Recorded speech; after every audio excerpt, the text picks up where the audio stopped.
La idea nació tuya, pero él la bautizó con su nombre. ¿Recuerdas el zumbido bajo del proyector? Una nota constante en el aire estéril de la sala de juntas. Sentías el peso familiar de tu laptop sobre el regazo, tus dedos apretando discretamente el borde mientras exponías los datos, las conclusiones de meses de trabajo nocturno. Justo al llegar a la parte más innovadora, tuya por completo, la voz de Marcos cortó el aire, suave y condescendiente. Gracias por sentar las bases, dijo con una sonrisa que no le llegaba a los ojos. Y procedió a presentar tu concepto como si fuera una simple antesala a su gran visión estratégica. No fue un robo, fue algo peor, una anulación. Te relegó al papel de la asistente invisible que prepara el escenario para que el protagonista brille. Y el silencio de los demás en la mesa fue el aplauso que validó su acto. Cuando intentaste intervenir, con la voz un poco más aguda de lo normal, para clarificar tu autoría con cifras y proyecciones, él te detuvo con un gesto de falsa preocupación. Su mirada se deslizó por el resto del equipo antes de volver a ti, y entonces pronunció la frase, la daga de 11 palabras que te paralizó por completo. No te pongas tan a la defensiva, solo estamos colaborando. El nudo en tu estómago se convirtió en una piedra helada. El calor subió a tu rostro. Esa irritación que sentiste no era solo por su injusticia, sino por la verdad que revelaba sobre tu propio silencio. Como susurró Jung, todo lo que nos irrita de los demás puede llevarnos a un entendimiento de nosotros mismos. Esa parálisis es la primera de 3 microseñales que exploraremos, la prueba de que un viejo pacto interno se acaba de romper. ¿Has sentido alguna vez ese silencio forzado? Esa parálisis no es un defecto de tu carácter, es el resultado de un entrenamiento exhaustivo. Desde niña, aprendiste que tu valor residía en tu capacidad para ser útil sin ser visible. En casa, las opiniones fuertes eran egoístas. En la escuela, la aprobación llegaba al ser la ayudante perfecta, la que sacaba las mejores notas sin levantar la mano para cuestionar. Construiste un refugio con los ladrillos del perfeccionismo silencioso y la complacencia, una fortaleza diseñada para protegerte del juicio, del conflicto, de ser etiquetada como difícil. Creíste que este refugio te mantenía a salvo, pero en realidad te mantenía pequeña. La frase de Marcos fue tan devastadora porque no atacó tu trabajo, atacó el pilar fundamental de tu estrategia de supervivencia. La imagen de la buena chica, que no causa problemas, que colabora, que no se defiende porque defenderse es admitir que hay una batalla. Marcos no es un villano de mente maestra, es, simplemente, un experto en leer los contratos invisibles que las personas firman consigo mismas. Él detectó el tuyo desde el primer día. Seré invisible para ser aceptada. Mi voz no interrumpirá la armonía del grupo. Mi trabajo hablará por mí para que yo no tenga que hacerlo. Él no te quitó el poder. Tú se lo cediste al cumplir tu parte de un acuerdo que te perjudicaba. Su carisma es una fachada para su inseguridad. Necesita absorber la luz de otros para alimentar su propia imagen de líder visionario. Al llamarte demasiado emocional, proyecta sobre ti la misma intensidad que él reprime y teme, la misma ambición que no se atreve a reconocer como propia. Te convirtió en el espejo de su propia sombra para no tener que mirarse en él. Su poder reside enteramente en tu silencio. Esta humillación no es un final, es una llamada. Es el dolor necesario que te despierta del letargo de la complacencia.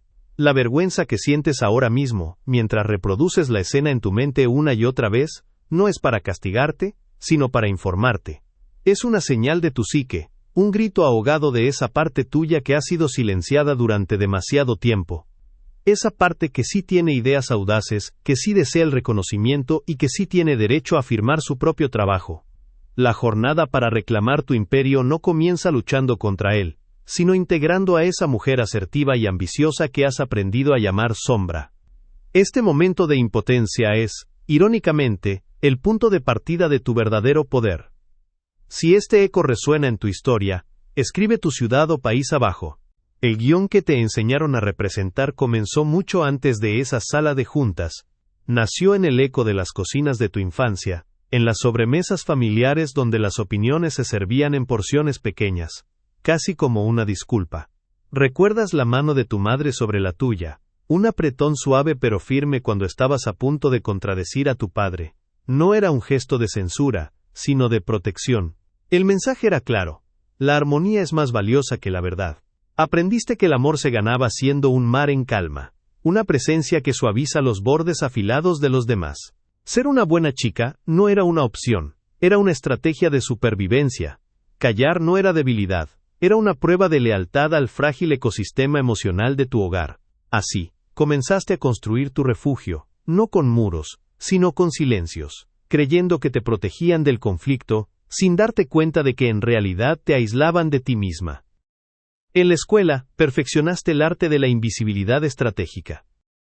Te convertiste en la alumna impecable, la compañera que siempre tenía un apunte extra, la ayudante perfecta del profesor. Tu perfeccionismo no nacía de una ambición por destacar, sino del pánico a equivocarte. Un error era una grieta en la armadura, una invitación al juicio. Descubriste que podías obtener aprobación sin arriesgarte a tener una voz propia. Tu trabajo hablaba por ti, tus notas altas eran tu escudo. Esta máscara social, la persona que presentabas al mundo, era tan funcional y pulcra que todos la aplaudían. Con el tiempo, la llevaste puesta durante tanto tiempo que olvidaste la sensación de tu propio rostro debajo de ella. Creíste que eras esa versión eficiente y complaciente, la que facilitaba la vida a todos, sin preguntar jamás qué facilitaría la tuya. El aplauso externo se convirtió en el único barómetro de tu valor. Toda tu vida ha sido regida por un contrato que nunca leíste y mucho menos firmaste. Es un contrato invisible, escrito con la tinta de las expectativas ajenas y sellado con el miedo al abandono. Sus cláusulas son simples y brutales. Tu valor reside en tu utilidad para otros, no reclamarás tu espacio para no incomodar. Serás el ancla, nunca el barco. Has cumplido cada línea de este acuerdo con una lealtad ciega, creyendo que garantizaba tu pertenencia. La escena con Marcos no fue una traición por su parte. Fue simplemente la primera vez que alguien leyó en voz alta los términos abusivos de ese contrato. Él no rompió las reglas, al contrario, se aprovechó de que tú las seguías al pie de la letra. Tu parálisis no fue sorpresa, fue el cumplimiento de la cláusula de silencio que te autoimpusiste hace décadas. En el fondo de un armario, guardas una vieja caja de madera. No contiene joyas ni recuerdos preciosos, sino algo mucho más valioso: los manifiestos de tu adolescencia. Son cuadernos llenos de planes audaces, bocetos de novelas, ideas de negocio sin filtro. La caligrafía es fuerte, impaciente, llena de una certeza que ahora te parece extraña. Esa caja es el cofre del tesoro que contiene tu vocación, tu identidad no vivida, la voz que aprendiste a domesticar hasta convertirla en un susurro. Es el testimonio de la mujer que eras antes de empezar a firmar con tinta falsa, esa que se desvanece para que otros puedan escribir su nombre sobre el tuyo. El peso de esa caja en tus manos es el peso de tu potencial no reclamado, un ancla no al fondo del mar, sino a la tierra firme de tu verdadero ser. Al abrir esos cuadernos, el olor a papel viejo y a tinta seca te golpea con la fuerza de una revelación. Lees las palabras de esa chica audaz y no la reconoces. Te das cuenta de la profunda traición que has cometido contra ella. La silenciaste, la encerraste en esa caja de madera, convenciéndote de que sus sueños eran demasiado grandes, demasiado ruidosos, demasiado egoístas para el mundo real. Fue en ese momento que entendiste las palabras de Jung, no como una teoría, sino como un mandato del alma. El privilegio de una vida es convertirse en quien realmente eres. La jornada hacia tu imperio no es construir algo nuevo, sino excavar y rescatar a esa reina enterrada bajo capas de complacencia y miedo. Ella no está perdida, solo ha estado esperando pacientemente a que dejes de buscar permiso afuera y empieces a escuchar su voz adentro. Este patrón de autosabotaje se solidificó en tus primeras experiencias adultas, que actuaron como ecos del guión familiar. Tu primer jefe te elogió constantemente por ser el pilar del equipo, una roca confiable que permitía que otros brillaran. Te enorgulleciste de ese rol, sin ver que te estaba encasillando en la base de la pirámide, indispensable pero invisible.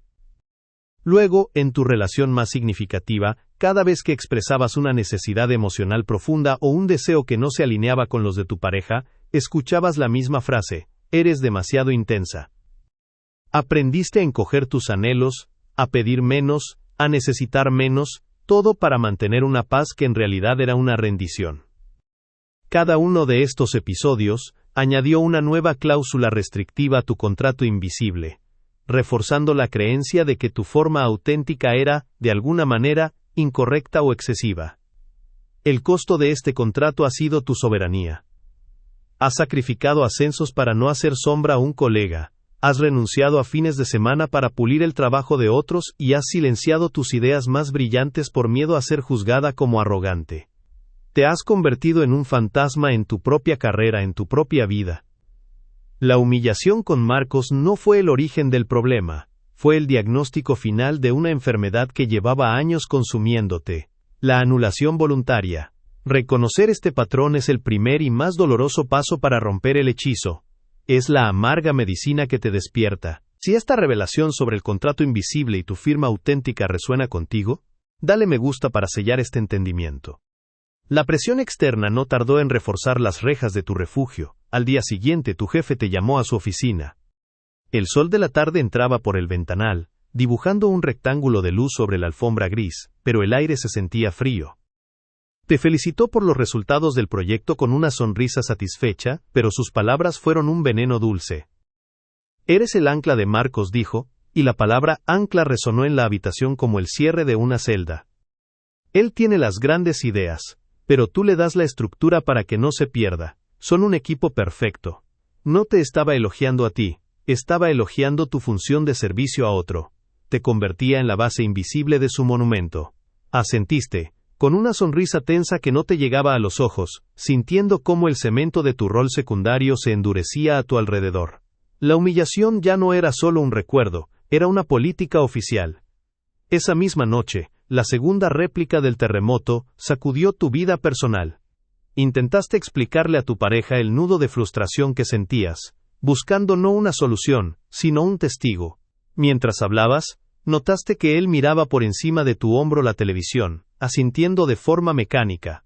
Cuando tu voz finalmente se quebró por la impotencia, él suspiró, no con empatía, sino con un cansancio familiar. Es que siempre necesitas validación externa, dijo, como si te estuviera diagnosticando.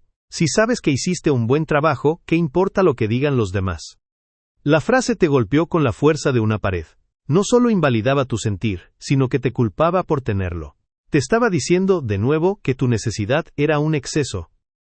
Que tu emoción era un problema. Te encogiste en el sofá, tragándote las palabras que querían gritar, y el silencio en la sala se hizo más pesado que cualquier discusión. Es en este punto de asfixia que debemos detenernos y hacer las preguntas correctas, las que has evitado durante años. Escucha con atención, no con tu mente, sino con esa parte tuya que todavía recuerda cómo respirar profundo. ¿Qué ganas realmente al ceder siempre tu espacio vital? ¿Es paz lo que sientes después, o es solo la ausencia temporal de conflicto? ¿A quién proteges con tu silencio calculado? ¿A la armonía del grupo o a tu pánico a ser juzgada? ¿Qué pasaría si tu valor no dependiera de tu capacidad para ser útil y complaciente? Imagina por un instante que tu voz no es una interrupción, sino una corrección necesaria al rumbo de las cosas. La mujer que admiras en secreto, esa que vive en tus libros y películas, actuaría de esta forma. Responde con honestidad brutal. ¿Qué te aterra más, el juicio de ellos, o la lenta evaporación de tu propia alma? La respuesta a estas preguntas desmantela la gran mentira que has sostenido. Tu estrategia no te ha traído paz, te ha traído una tregua perpetua y agotadora. Has estado confundiendo la ausencia de guerra con la presencia de conexión. Buscabas amor, pertenencia, pero te conformaste con un juego de poder donde tu única función era perder con elegancia. Te diste cuenta con una claridad dolorosa, que donde el poder predomina el amor falta, como Jung observó. Estabas en una transacción, no en una relación, ni en la oficina ni en tu propia casa. El contrato invisible exigía tu sumisión a cambio de una aceptación condicional, una aceptación que te mantenía pequeña y segura en tu jaula. Pero la seguridad de una jaula no es libertad. Es solo una promesa de que no te devorarán mientras permanezcas quieta. Si esta verdad ha resonado en un lugar profundo, dale me gusta para sellar esta revelación. El punto de quiebre no llegó con un grito, sino con un crujido de madera vieja. Esa semana te sentías como un fantasma en tu propia vida, moviéndote por los pasillos de la oficina y de tu casa con una sensación de irrealidad. Una noche, incapaz de dormir, Empezaste a ordenar el armario del estudio, un acto mecánico para silenciar el ruido en tu cabeza. Tus manos, buscando algo que no sabías qué era, tropezaron con ella. La caja de madera que no habías abierto en más de una década. La sacaste, el polvo cubriendo su superficie lisa y oscura. No pesaba mucho, pero en tus manos se sentía como el ancla de la que hablaba tu jefe, un ancla que no te hundía en el mar, sino que te conectaba con una tierra olvidada. La abriste. El olor a papel antiguo y a tinta seca llenó el aire, el aroma de una versión tuya que habías enterrado viva. Dentro estaban los manifiestos de tu adolescencia, no eran diarios de amores y desamores, eran planes de batalla. Bocetos de novelas, ideas para empresas, ensayos sobre filosofía con una caligrafía impaciente y audaz, llena de subrayados y signos de exclamación. Leíste las palabras de esa chica de 17 años, y no la reconociste. Era feroz, segura, descaradamente ambiciosa, no pedía permiso, no se disculpaba por existir. Y mientras leías, no sentiste nostalgia, sentiste una rabia lúcida y fría, una rabia no dirigida a Marcos, ni a tu jefe, ni a tu pareja. Era una rabia contra ti misma. La habías traicionado, la habías silenciado, encerrado en esta caja, convenciéndola de que sus sueños eran demasiado ruidosos, demasiado grandes. Fue la traición más íntima y devastadora. Comenta abajo qué gesto o frase límite vas a probar esta semana. Esa noche, al cerrar la caja, algo se reacomodó dentro de ti. La rabia no se disipó, se transformó en una calma helada, en una resolución inquebrantable. Ya no se trataba de ganar una discusión o de reclamar el crédito de un proyecto. Se trataba de algo mucho más fundamental. Un acto de lealtad hacia esa chica audaz que aún vivía entre las páginas de esos cuadernos. El primer punto de inflexión no fue una estrategia para enfrentar al mundo exterior, sino un juramento para dejar de abandonarte a ti misma. Entendiste que el primer límite no se traza con palabras hacia los demás, sino con una línea de honor dentro de tu propia psique. La decisión estaba tomada. No volverías a firmar con tinta falsa. No volverías a permitir que tu voz se convirtiera en un eco de las expectativas ajenas. El imperio no se conquistaría con una guerra, sino con la soberanía de una sola firma. La tuya. La rabia lúcida de esa noche no se convirtió en un plan de venganza, sino en un manual de arquitectura interna. Entendiste que confrontar a Marcos con la misma energía caótica que él proyectaba sería caer en su juego, un juego diseñado para que la mujer que muestra emoción siempre pierda. Tu imperio no se construiría sobre sus ruinas, sino sobre los cimientos de tu propia soberanía. Por eso, en lugar de preparar un discurso, diseñaste un método. Lo llamaste el marco de la firma propia, un protocolo simple de 3 pasos para reclamar la autoría sin declarar la guerra: documentar, distribuir, dirigir. Era una estrategia que no buscaba la confrontación, sino que la hacía irrelevante. No necesitabas levantar la voz y podías cambiar el mapa sobre el que todos operaban. Esta calma no era pasividad, era poder contenido, la fuerza tranquila del agua que, sin gritar, es capaz de erosionar la roca más dura.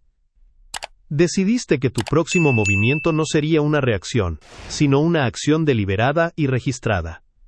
El primer paso de tu método, documentar, se materializó en un informe de 12 páginas. Durante las siguientes 48 horas, trabajaste con una concentración que no sentías en años. Cada gráfico, cada dato, cada proyección era una pincelada de tu visión, nítida y sin disculpas. Pero el acto más transformador fue escribir la portada. Escribiste el título del proyecto y debajo, en una tipografía limpia y firme, tecleaste: Análisis estratégico por Ana Valdés.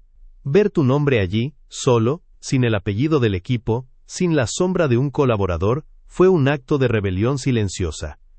Luego, ejecutaste el segundo paso. Distribuir. 24 horas antes de la siguiente reunión de seguimiento, adjuntaste el PDF a un correo electrónico. La lista de destinatarios incluía no solo a tu equipo, sino también a tu jefe y al director del departamento. El asunto era simple: informe de avance y propuesta estratégica para revisión. Al presionar enviar, no sentiste miedo, sino el clic definitivo de una cerradura encajando en su lugar. Habías creado un registro innegable. La sala de juntas era la misma, pero tú no. El aire acondicionado seguía zumbando su nota monótona, y la luz artificial blanqueaba los rostros, pero esta vez sentías el suelo firme bajo tus pies. No te sentaste encogida sino erguida, con tu copia impresa del informe perfectamente alineada con el borde de la mesa. A tu lado la vieja caja de madera de tus cuadernos parecía estar presente en espíritu, un talismán invisible que te anclaba a tu propósito. Observaste a Marcos entrar con su habitual aire de confianza, repartiendo sonrisas y palmadas en la espalda. No sentiste la punzada de intimidación de antes, sino una curiosidad casi clínica. Lo veías como un actor predecible a punto de recitar un guión que ya no te incluía. Cuando la reunión comenzó y tu jefe le dio la palabra, sentiste un eco del viejo nudo en el estómago, pero no era un nudo de pánico, sino la tensión de un arco a punto de liberar su flecha. Marcos se levantó, proyectando una diapositiva que resumía superficialmente tus hallazgos. Como pueden ver, comenzó con su tono de maestro de ceremonias. Hemos logrado un progreso significativo. Mi visión es llevar esto al siguiente nivel con una estrategia más agresiva. Y entonces, llegó tu momento. No lo interrumpiste. Esperaste a que hiciera una pausa para respirar. Un silencio de apenas un segundo que se convirtió en tu portal. Con una calma que sorprendió incluso a ti misma, hablaste. Tu voz no era ni alta ni baja, simplemente clara. Gracias, Marcos, por esa introducción. Si todos van a la página 7 de mi informe Análisis Estratégico por Ana Valdés, verán los datos que respaldan por qué esa conclusión es prematura y por qué mi propuesta alternativa es la más viable. No hubo acusación, no hubo emoción. Solo el tercer paso de tu método, dirigir. Desviaste la atención de su carisma a tu evidencia. El silencio que siguió fue diferente al de la última vez. No era un silencio de complicidad, sino de reajuste. Viste cómo las miradas se desviaban de Marcos hacia los papeles que tenían delante. Tu jefe frunció el ceño, no con disgusto sino con interés, y comenzó a hojear el documento. Marcos se quedó de pie, momentáneamente desarmado, con la sonrisa congelada en su rostro. Habías cambiado el marco de la conversación de una lucha de poder personal a una discusión profesional basada en hechos. Le habías quitado el control de la narrativa sin pronunciar una sola palabra de queja. Este método no es un acto de coraje espontáneo, sino la ejecución de una estrategia que cualquiera puede aprender. He destilado este marco en una guía práctica para ti. Escribe "Quiero la guía" y revisa el comentario fijado.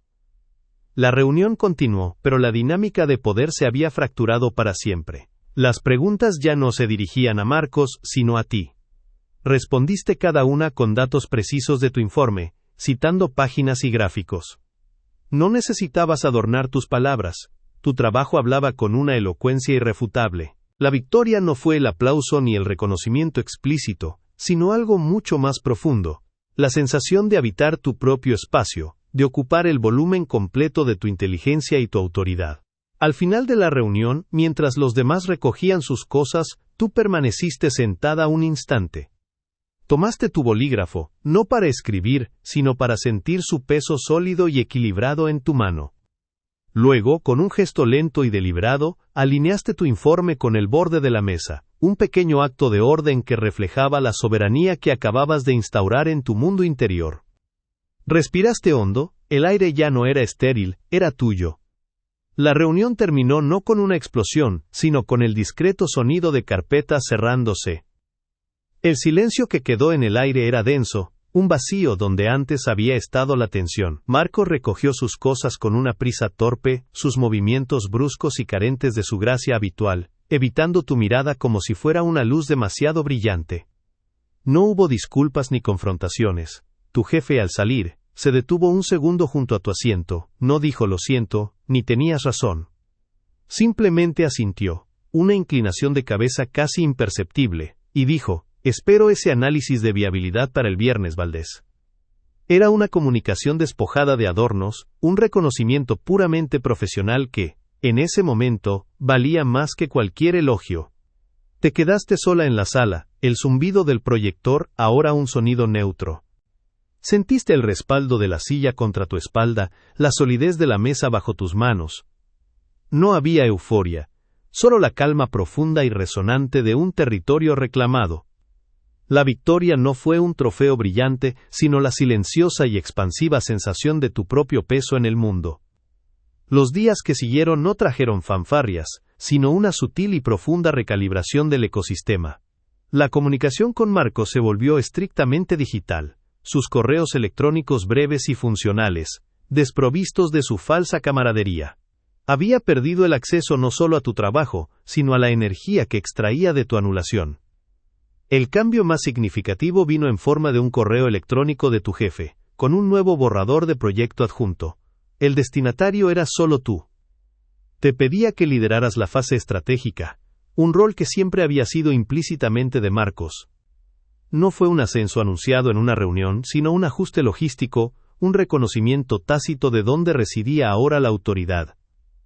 Perdiste la falsa comodidad de la armonía forzada, la predecibilidad de tu rol secundario.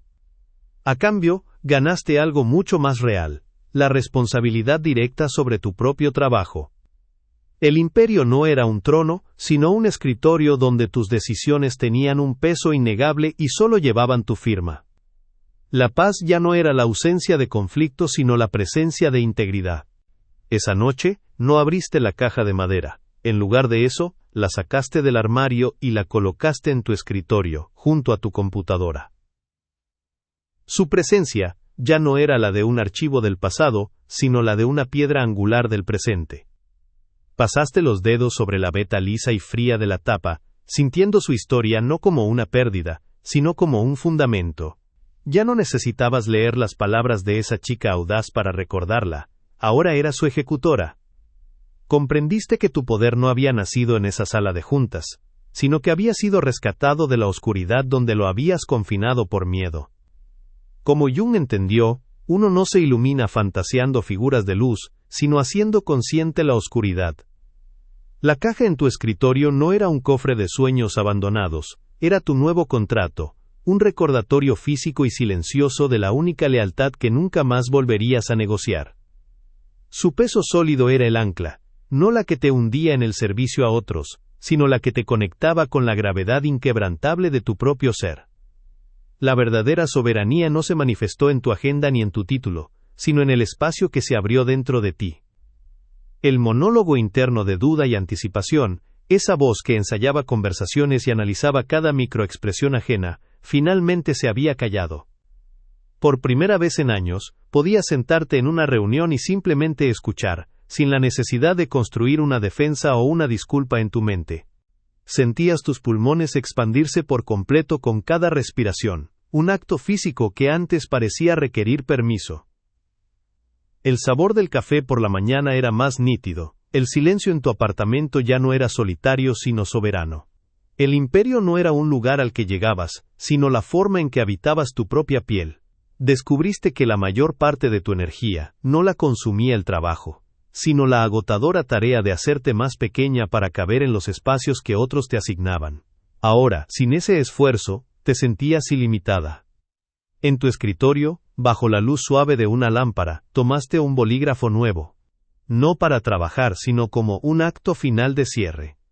Sentiste su peso equilibrado en tu mano, un instrumento de creación, no un arma de defensa.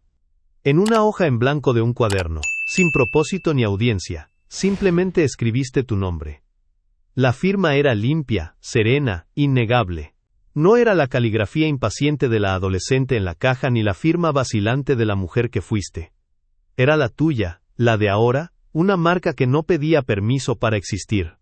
La dejaste allí, en el centro de la página, un punto final y un comienzo. El imperio estaba en orden. El silencio era tuyo. Ahora, la pluma está en tu mano. Comenta abajo qué línea te llevas hoy.